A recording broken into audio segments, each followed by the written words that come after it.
Pakistan cricket team के batting coach Mohammad Yusuf ने कहा है कि ग्रीन शर्ट के मुल्तान टेस्ट जीतने के इम्कानात बिल्कुल कम नजर आ रहे हैं।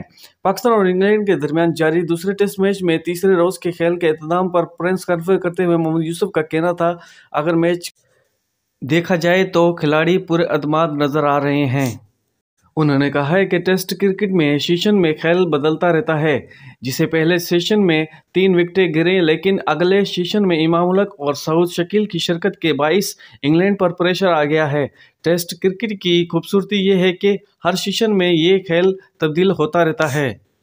रन रेट में बेहतरीन आने के हवाले से पाकिस्तान क्रिकेट टीम के बैटिंग कोच ने कहा है कि ये बात चलती रहती है कि वो खुद भी बदलते हैं। बाज़ औक़ात हालात ऐसे हो जाते हैं कि हम खुलकर नहीं खेल पाते हैं। इंग्लैंड की टीम की ये खूबी है कि वो खुलकर खेलती है। इंग्लैंड की टीम थोड़ा तेज़ खेलती है और हम जैसे चाहें ऐसे ही खेलते हैं। 17 दिसंबर से कराची में होने वाले तीसरे टेस्ट मैच की पिच के बारे में मोहम्मद यूसुफ ने कहा था कि पिच वो होनी चाहिए जिनसे नतीजा निकले। मजाक ऐसे ही पिच का जिसे ये मैच चल रहा है। 3 दिन में 3 इनिंग खत्म हो गई है। पिच हमें होम एडवांटेज को मद्देनजर रखते हुए बनानी चाहिए।